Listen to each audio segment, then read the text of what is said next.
Assalamualaikum warahmatullahi wabarakatuh. Kami dari kelompok Sitajam atau Sitaman Jambi akan mempresentasikan tentang web service dan web API, di mana dengan subtopik implementasi web service dan web API. Anggota kelompok kami sendiri yaitu pertama ada Franco Al-Rashid Aritonang, kemudian yang kedua ada Fetty Fitria Irti, yang ketiga ada Andri Daviano, yang keempat ada Anugrah Mukti, dan yang kelima ada Mutia Ramadhani. Langsung saja pada slide selanjutnya.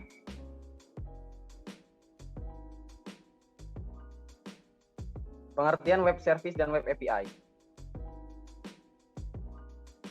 Web service adalah perangkat lunak apapun yang membuatnya tersedia melalui internet dan menggunakan sistem pesan XML standar.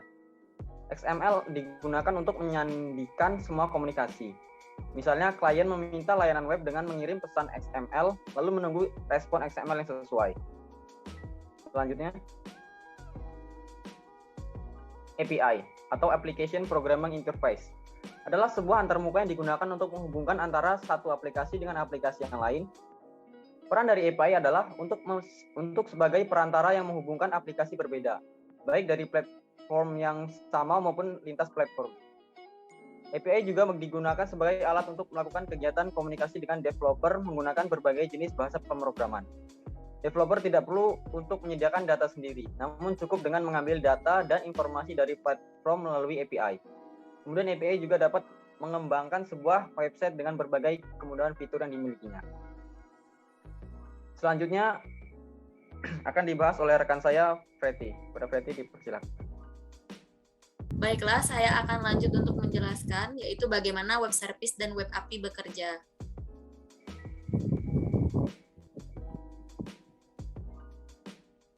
Web service memungkinkan komunikasi di antara berbagai aplikasi dengan menggunakan standar terbuka seperti HTML, XML, WSDL, dan SOAP. Layanan web membutuhkan bantuan seperti XML untuk menandai data, seperti SOAP untuk mentransfer pesan, dan WSDL untuk menggambarkan ketersediaan layanan. Komponen utama dari layanan web adalah data yang ditransfer antara klien dan server, dan itu adalah XML. XML atau Extensible Markup Language adalah pandanan untuk HTML dan mudah untuk memahami bahasa perantara yang dipahami oleh banyak bahasa pemrograman. Next. Web API. API berkomunikasi melalui serangkaian aturan yang menentukan bagaimana komputer, aplikasi atau mesin dapat berbicara satu sama lain. Web API bertindak sebagai perantara antara dua mesin yang ingin terhubung satu sama lain untuk tugas tertentu. Seperti aplikasi mengakses sebuah API, API melakukan request atau permintaan kepada server berkaitan dengan data. Selanjutnya, server memberikan respon atau tanganan kepada API dan kemudian API menyampaikan respon berupa data atau informasi kepada aplikasi. Next. Selanjutnya, komponen yang terdapat pada web service. Yang pertama ada SOAP atau Simple Object Access Protocol. SOAP dikenal sebagai protokol pengiriman transport independen. SOAP didasarkan pada mentransfer data XML sebagai pesan SOAP. Setiap pesan memiliki sesuatu yang dikenal sebagai dokumen XML. Hanya struktur dokumen XML yang mengikuti pola tertentu, tetapi bukan kontennya. Bagian terbaik dari web server dan SOAP adalah semuanya dikirim melalui HTTP yang merupakan protokol web standar. Berikut ini isi pesan SOAP. Setiap dokumen SOAP perlu memiliki elemen root yang dikenal sebagai elemen. Elemen root adalah elemen pertama dalam dokumen XML. Selanjutnya envelope pada gilirannya dibagi menjadi dua bagian. Yang pertama adalah tajuk dan yang berikutnya adalah body.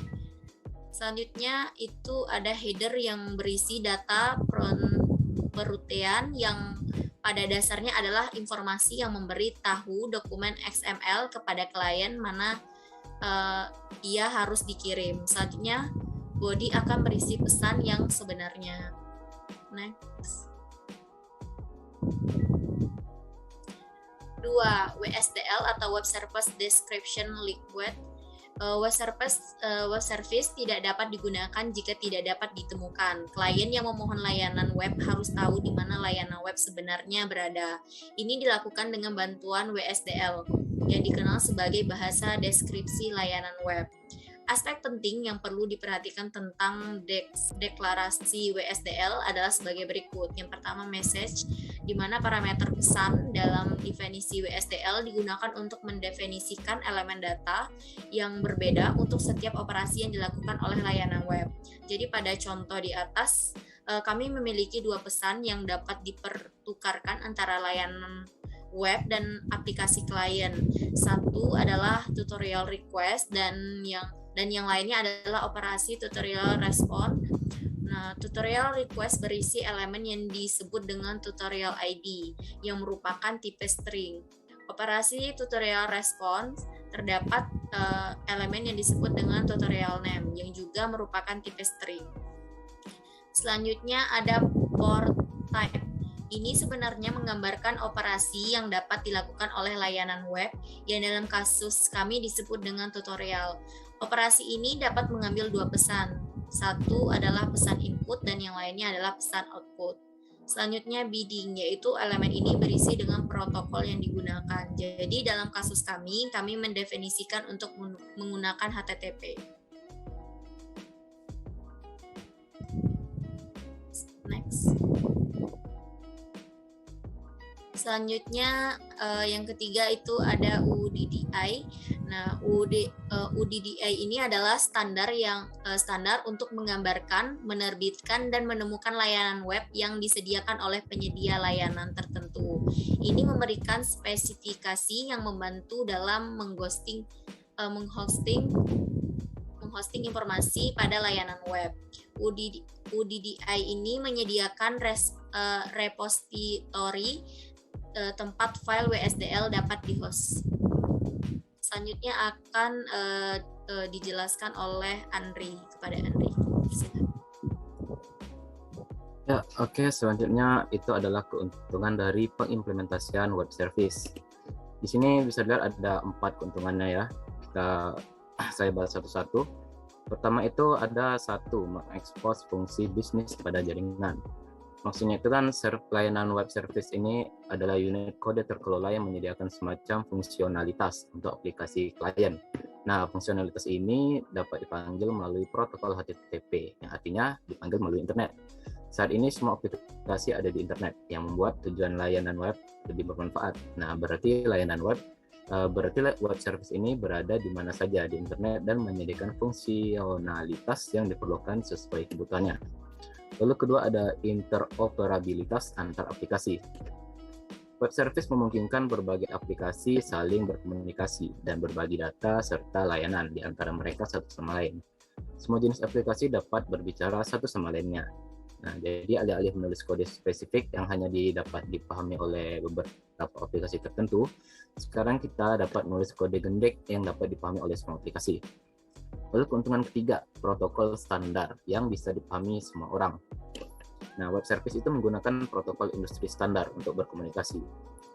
Ada empat lapisannya ya, yaitu transportasi layanan, XML, deskripsi layanan, serta lapisan penemuan layanan. Itu semua menggunakan protokol yang terdefinisi dengan baik, ditemukan protokol layanan web sehingga itu bisa dipahami oleh semua orang. Lalu keempat, pengurangan biaya komunikasinya. Web service itu menggunakan SOAP melalui protokol HTTP. Jadi kita menggunakan internet itu berbiaya rendah untuk mengimplementasikan layanan web service ini. Oke, lanjut.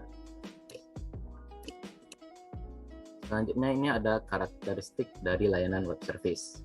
Pertama itu ada satu, berbasis XML. Web service menggunakan XML untuk mewakili data pada lapisan representasi dan transportasi datanya. Menggunakan XML ini menghilangkan segala jenis ketergantungan pada jaringan, sistem operasi, ataupun platform. Karena XML ini adalah bahasa yang umum dipahami oleh semua orang. Lalu kedua ada loosely coupled. Nah, ini artinya klien dan layanan web tidak terikat satu sama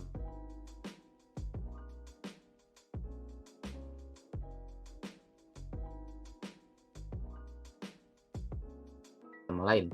Artinya, bahkan jika memanggil layanan web, mengadaptasi arsitektur yang digabungkan secara longgar cenderung membuat sistem perangkat sederhana antara berbagai sistem. Lalu ketiga, ada fungsionalitas sinkron atau asinkron. Sinkronisasi mengacu pada pengikatan klien dengan eksekusi layanan. Dalam operasi sinkron, klien akan menunggu layanan web untuk menyelesaikan operasi. Lalu, operasi asinkron memungkinkan klien untuk menjalankan layanan dan kemudian menjalankan fungsi lain secara paralel. Ini adalah salah satu teknik umum dan mungkin yang paling disukai untuk memastikan bahwa layanan lain tidak dihentikan ketika operasi tertentu sedang dilakukan. Lalu keempat, kemampuan untuk mendukung panggilan prosedur jarak jauh atau RPC. Web service memungkinkan klien untuk memohon prosedur, fungsi, dan metode pada objek jarak jauh menggunakan protokol berbasis XML tadi. Prosedur jarak jauh ini memperlihatkan parameter input dan output yang harus didukung oleh web service-nya itu sendiri. Lalu kelima, mendukung pertukaran dokumen. Nah, itu adalah mendukung pertukaran dokumen ini merupakan salah satu manfaat utama dari adanya XML yang ada pada web service. Cara generiknya itu untuk tidak hanya mempresentasikan data, tetapi juga mempresentasikan dokumen yang kompleks. Dokumen-dokumen inilah yang dapat disederhanakan mewakili address ataupun alamatnya saat ini. Dan ya, jadi itu tadi adalah karakteristik dari layanan web service. Oke, selanjutnya akan dijelaskan oleh Mutia, akan dilanjutkan oleh dia. Kepada Mutia, saya persilahkan. Ya baik, selanjutnya saya akan menjelaskan mengenai arsitektur pada web service dan web API. Web service terdiri dari 3 peran berbeda seperti berikut. Yang pertama, penyedia. Penyedia membuat layanan web dan membuatnya tersedia untuk aplikasi klien yang ingin menggunakannya. Yang kedua, pemohon. Sebuah pemohon tidak lain adalah aplikasi klien bahwa kebutuhan untuk menghubungi layanan web. Aplikasi klien dapat berupa .NET, Java, atau aplikasi berbasis bahasa lain yang mencari semacam fungsionalitas melalui layanan web. Yang ketiga ada broker. Broker tidak lain adalah aplikasi yang menyediakan akses ke UDDI. UDDI sebagaimana dibahas dalam topik sebelumnya memungkinkan aplikasi klien untuk menemukan layanan web. Selanjutnya web API. Terdapat 3 macam arsitektur yang sering dipakai pada API. RPC, yang pertama RPC, Remote Procedure Call, merupakan salah satu teknologi yang digunakan untuk membantu kinerja dari client side dan server side dalam hal komunikasi, serta dapat dilakukan dengan konsep yang sederhana. RPC sendiri memiliki 2 jenis, yaitu XML RPC dan JSON RPC. Yang kedua, REST atau Representational State Transfer, yaitu merupakan salah satu jenis arsitektur API yang cukup populer sekarang. Kelebihan dari REST tidak membutuhkan coding yang panjang dalam proses pengembangannya. REST memiliki bentuk data berupa JSON, di mana memiliki keuntungan dari sisi performa aplikasi yang lebih ringan jika menggunakan JSON. Yang ketiga ada SOAP, Simple Object Access Protocol, di mana bentuk data yang digunakan berupa XML. Jadi dengan menggunakan XML, data yang disimpan dapat berupa dokumen. Selanjutnya jenis-jenis API. Yang pertama ada Prepaid API, yang dimana jenis API pertama yaitu Prepaid API ini, di mana hak akses jenis ini penggunaannya tidak terbuka secara umum dan cenderung dibatasi. Biasanya penggunaan Prepaid API digunakan dalam ruang lingkup yang lebih kecil. Sebagai contoh, API dari back-end untuk menghubungkan informasi kepada front-end melalui platform website, serta API pada aplikasi untuk mengembangkan aplikasi mobile. Yang kedua ada Public API. Yang ini merupakan bagian yang kedua, di mana Public API ini dapat digunakan oleh setiap orang tanpa dibatasi penggunaannya. Cakupan dari penggunaannya sangat luas dan bersifat open source. Sebagai contoh, Google Maps API juga menerapkan hak akses Public API. Cukup hanya dengan mendaftarkan saja pada platform tersebut untuk dapat mengakses data dan sumber informasinya. Yang ketiga ada Partner API. Partner API hampir sama dengan public API, namun terdapat sebuah aturan khusus di mana yang dapat menggunakan interface ini adalah user yang sudah mendaftarkan diri terlebih dahulu dan memiliki izin penggunaannya. Dan yang terakhir ada Composite API. Composite API merupakan jenis hak akses untuk dapat menyimpan data pada berbagai service di dalam berbagai server di dalam satu tempat saja. Tentunya dengan menggunakan hak akses ini memiliki beberapa kemudahan dalam kecepatan dan fleksibilitas akses data, serta menghemat waktu penggunaannya. Cukup itu saja yang dapat saya jelaskan. Selanjutnya akan dilanjutkan oleh Franco. Oke teman-teman, kali ini kita masuk ke bagian implementasi web service dan web API ya teman-teman. Oke, next.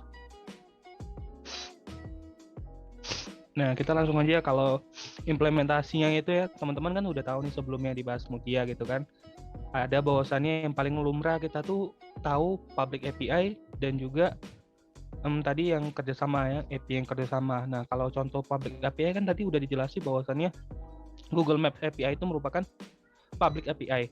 Dan juga kalau untuk yang kerjasama tadi itu API yang misalnya kayak Mitrans ataupun teman-teman kalau misalnya kayak daftar di API yang kerjasama gitu untuk ngecek ongkir, itu biasanya Raja Ongkir ya. Nah, kalau implementasinya itu ya ini teman-teman, kami sudah melakukan implementasi membuat website menampilkan data Taman Jambi teman-teman. Di sini kami menggunakan API dari Google Maps gitu kan.